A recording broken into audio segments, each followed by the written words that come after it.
What if I told you there's an entire world hiding beneath the internet you use every day? A world where identities vanish, money is untraceable, and crimes are committed in silence, right under our noses. This isn't science fiction. This is the dark web. A place that most people only whisper about, a digital underworld that thrives on secrecy, power, and fear. And tonight, we're going inside cybercrime's hidden empire. It begins with a single click, a strange link sent to a secure chat. You know you shouldn't open it, but curiosity wins. The screen turns black for a moment, then floods with encrypted text, strange symbols, and a flickering address that leads to a hidden marketplace. It's silent at first, then a message appears. Welcome to the Empire. This is where everything illegal, immoral, and unimaginable finds a home. Drugs, weapons, stolen credit cards, forged passports, human trafficking, assassins for a hire, it's all here. But behind the darkness, behind the code and the anonymity, lies a network of people. Hackers, brokers, and digital ghosts who built an empire from chaos. Most of us live on what's called the surface web, Google, YouTube, Facebook, but that's less than 5% of the internet. Beneath that lies the deep web, private databases, academic files, government archives, and far below that, like a monster in the ocean's depths, waits the dark web. You can't reach it with Chrome or Safari. You need special software, like Tor, to even peek into it. And once you're inside, there's no map, no rules, no mercy. Our story today follows a cybercriminal known only as Ghostline. He wasn't born into crime, he built it. In the early 2010s, when Bitcoin was still a strange digital curiosity, Ghostline saw its potential. Anonymous money, no banks, no oversight, a dream currency for criminals, and he began building what would become one of the largest dark web marketplaces in history, a place where buyers and sellers could trade anything without ever revealing their identity. It started small, stolen credit card data, fake IDs, hacking tools, but within months, Ghostline's empire exploded. The platform, known in the underworld as the Black Lantern, became a one-stop shop for everything illegal. Transactions were encrypted, and users hid behind multiple layers of security.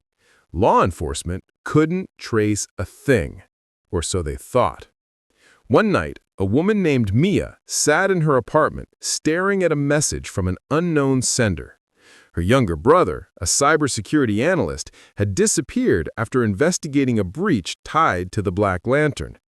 The message simply read, "Stop looking." Attached was a photo, grainy, dark, but unmistakably him, sitting in front of a laptop, fear in his eyes. She contacted the police, but they had no leads. The site was invisible, its servers scattered across the globe. But Mia refused to give up. Meanwhile, deep inside the digital abyss, Ghostline's empire began to show cracks.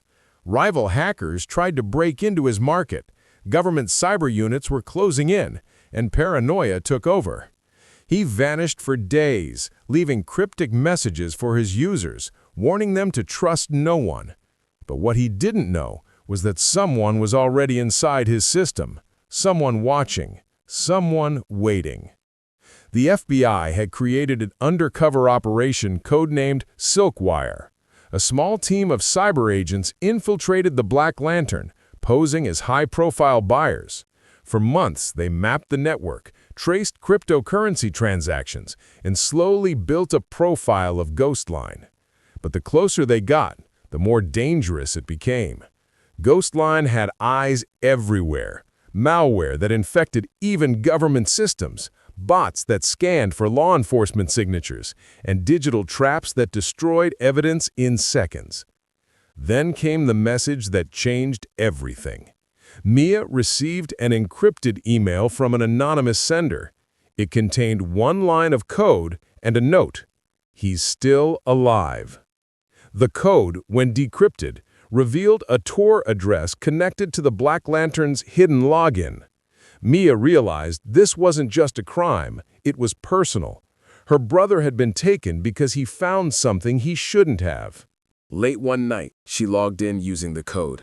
Her heart pounded as the site loaded. Rows of listings, transaction histories, usernames that seemed like ghosts whispering from the dark.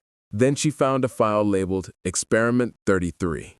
Inside, she saw chat logs between Ghostline and several government officials. They weren't just fighting cybercrime, they were part of it. The Empire was bigger than anyone imagined. Days later, the Black Lantern went dark. Thousands of users vanished, servers wiped clean, and Ghostline gone without a trace. But the FBI had one last move. Using blockchain tracking, they found a single Bitcoin wallet connected to multiple ransom payments. The location pinged in Prague. Agents stormed the address, but the room was empty. Just a single laptop left open, displaying a message on the screen. You can't catch a ghost. Was Ghostline ever real?